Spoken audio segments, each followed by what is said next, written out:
Let's talk about Spider-Man. Do you remember the scene that Peter Parker got bit by a radioactive spider then became the friendly neighborhood Spider-Man? Iconic, right? Well, have you ever bitten by a radioactive MP3 player and became a fighter that instead of webs, you just get a weird looking guitar and every time you attack, your strike syncs with the background music? Well, I just told you the plot of Hi-Fi Rush in the most perfect way. Well, not perfect, I try to be salty as you can guess. But for real though, what is all the fuss about this new video game that took over the world and everyone is talking about it? Well, in this video, we are going to talk about it a little bit, but before we go any further, don't forget to subscribe guys.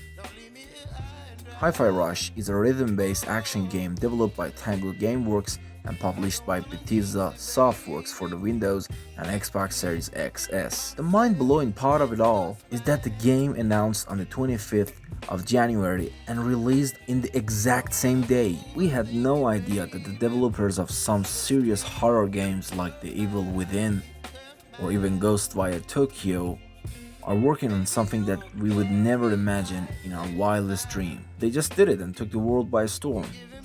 I must say this was an excellent move by Xbox, because the fans of the Xbox are a little pissed about all the delays of the exclusive games of Xbox console, and let's be honest, even though Game Pass and having a massive library of video games for a reasonable price is pretty awesome, but content is king, man. PlayStation is doing a marvelous job with their exclusive video games year after year, and in this battle, Xbox finds itself kinda in the losing end.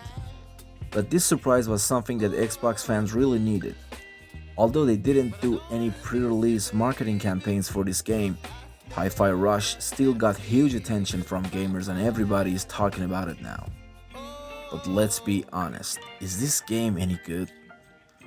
First of all, let's talk basics. If you want to buy the game on Xbox Store or Steam, this game has the tag price of $30. But guess what? If you're a member of Xbox or PC Game Pass, you get to play the game without spending one dime extra. Hi-Fi Rush got the Metacritic score of 89, which is already a good sign. When you are playing a rhythm-based action game, you don't really looking forward to a mind-blowing story and narrative. It's just a default mindset that if it's based on rhythm and music, you just have to look forward to its gameplay and some other important stuff like sound design and music.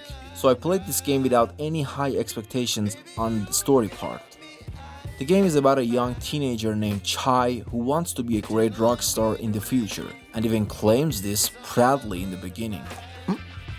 Future rockstar. The game world is in a cyberpunk atmosphere, which is a little weird because most of the cyberpunk world I see lately in video games are just some dark and serious ones. But they decided to show us a brighter side of this kind of atmosphere, but still, it's got its dangers. Chai goes to a company that claims that they can bring out the best version of human beings by implementing cybernetic parts on them. While Chai is getting the surgery, some weird things is happening in the background.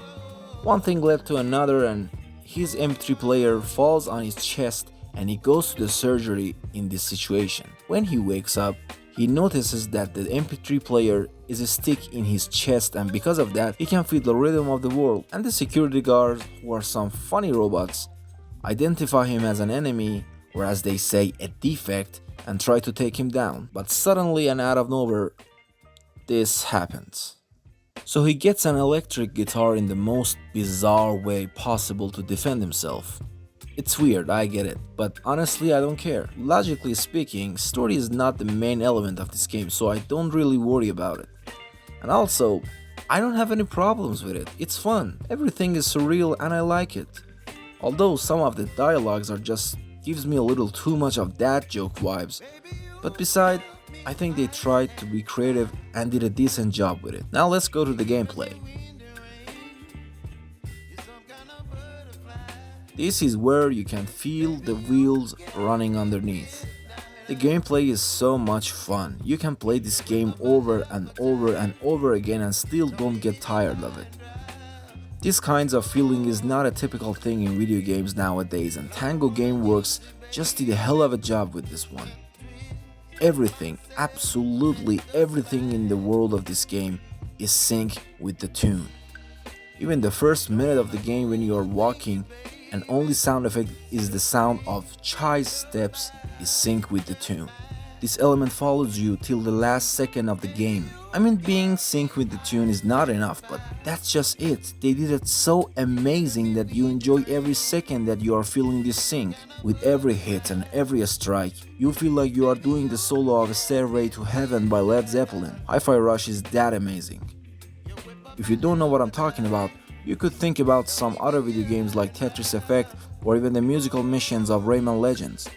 Those are some perfect examples to get what is the syncing to the tune means. The game has some strong hack and slash elements, which is enough. You have your basic light attacks, heavy attacks, and of course combination of both. The game takes you 8 hours to wrap up the whole thing, and I think the combination of attacks is enough to keep you entertained for this much. I mean, the action and combat can do only so much, but the main thing that keeps you amazed by the game is still the syncing. It just feels good to swing your guitar and give a tune a little quirk to make it sound better. Not even the attacks, I mean your jumps, your dash, and everything you do makes the background music sound better. But it's not as easy as you think it is. The game wants you to do your strikes, punches, and jumps on the beat. It's so important that you do everything in sync. If you want to just get it over with by just killing enemies, don't play this game. It's not worth your time. This game is only good when you decide to put on the focus and play on tune. But don't worry, the game itself gives you some signs on how and when to do the thing, but it gets harder when you're on the final moments. But even when it's harder to sync with the tune, that's the part that you should absolutely get synced with the tune.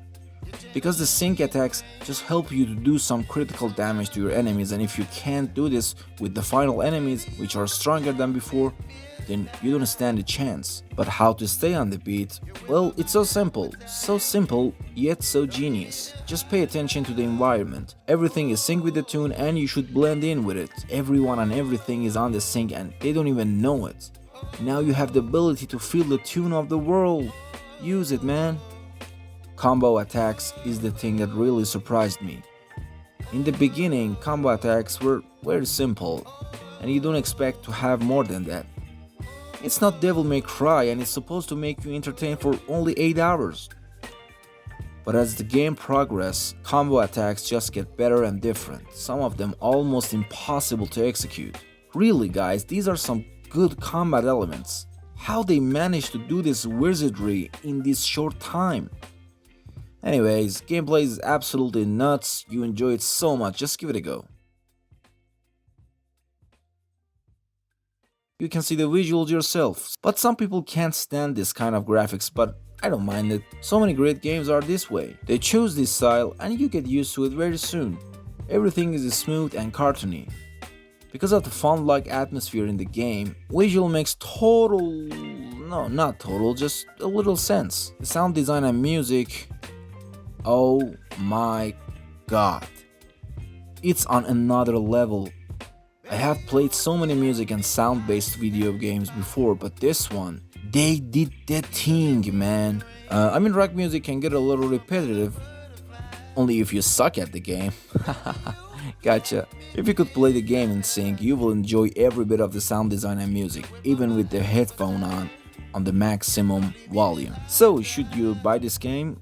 This game is sensational, and with a little spark of surprise, Hi-Fi Rush really keeps you entertained, but not for long. And I think that's okay. Streets of Rage 4 was the same way, but I enjoy playing it for, 20 times. But if you want to spend the $30 and want to know if it's worth it, yes, it does. It totally does. And for you PlayStation fans out there, sorry, no Hi-Fi Rush. Thanks for sticking to the end. This has been your boy Polycraze, and I'll be back tomorrow with another video. In the meantime, don't forget to subscribe, guys. I post every day. See you later, guys.